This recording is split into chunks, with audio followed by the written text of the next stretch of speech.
बालाघाट में परसवाड़ा के क्षेत्रीय विधायक मधु भगत निरीक्षण के लिए स्कूल पहुंचे तो यहां पर छात्राओं ने उन्हें घेर लिया और अपनी समस्याएं बताई। विधायक ने छात्राओं को आश्वस्त किया कि वे स्कूल भवन और सुविधाओं के लिए जिले से लेकर भोपाल तक प्रयास करेंगे। ये घटना शासकीय उच्चतर माध्यमिक विद्यालय गुडरू की है।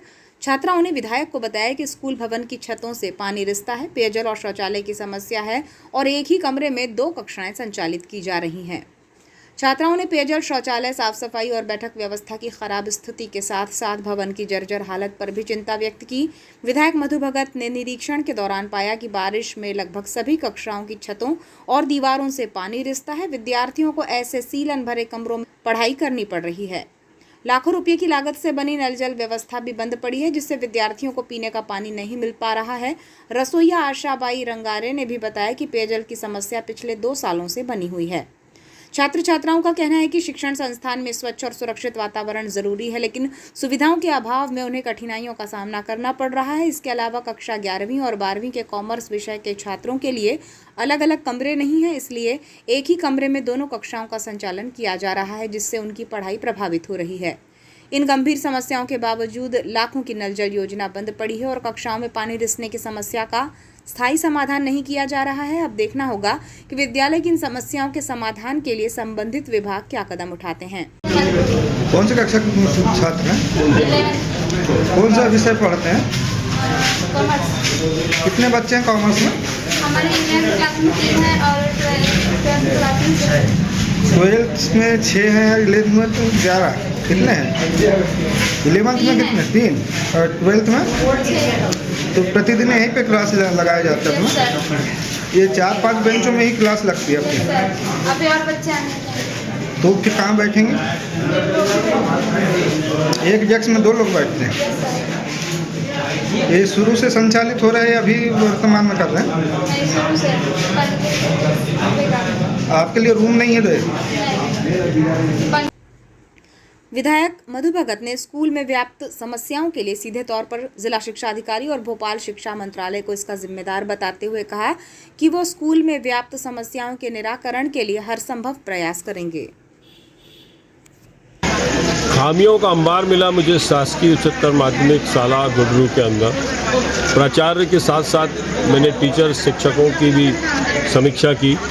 साथ में मैंने प्रत्येक क्लास में जाकर के व्यवस्थाएं देखी।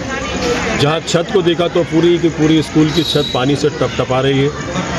मेरे पास अभी कुछ बच्चियां स्कूल की आईं, उन्होंने सीधी शिकायत की कि उनकी शौचालय की स्थिति ऐसी जहां सांप बिच्छू हमेशा बने रहते हैं, गंदगी का अंबार लगा, सफाई होती नहीं। मैं समझता हूँ इतना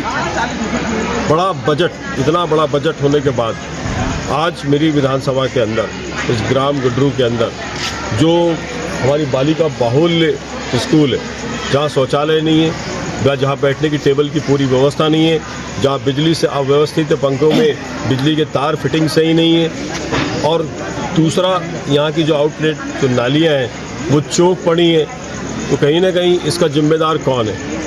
गत पंचवर्षीय में जो यहाँ पे पेयजल के लिए नल जल की व्यवस्था से लाखों रुपए लगाए गए थे, यहाँ तो नल जल की कोई व्यवस्था ही नहीं दिख रही। नल जल पूरे प्रदेश के अंदर भ्रष्टाचार की भेंट चढ़ चुका है।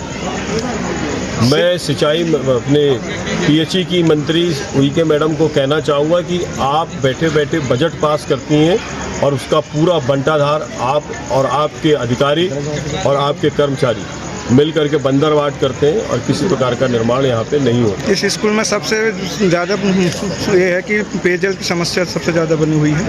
बिल्कुल पेयजल की व्यवस्था बनी, आरओ लगे 4-4, 5-5, लेकिन पेयजल नहीं है तो आरओ किस काम के? अभी देख रहे हैं आप, मलेरिया से 19 बच्चे, 20 बच्चे, 21 बच्चे पानी की अशुद्धता के कारण ख़त्म हुए, सफाई के कारण ख़त्म हुए, जहाँ सफाई नहीं हुई थी। आने वाले दिन में इनको अगर कोई बड़ी बीमारी होती है, इसका जिम्मेदार कौन है? इस विद्यालय का जिम्मेदार कौन है? इस विद्यालय का जिम्मेदार कौन है, ये मैं ऐसे नहीं कह सकता कि मैं किसी एक के ऊपर दोष बढ़ूँ।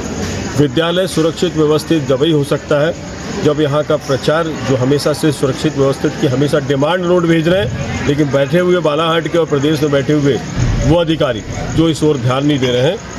मैं साथ में चाहूँगा कि जितने भी इसके कर्मचारी या अधिकारी लोग हैं वो इस व्यवस्था को मजबूत करें।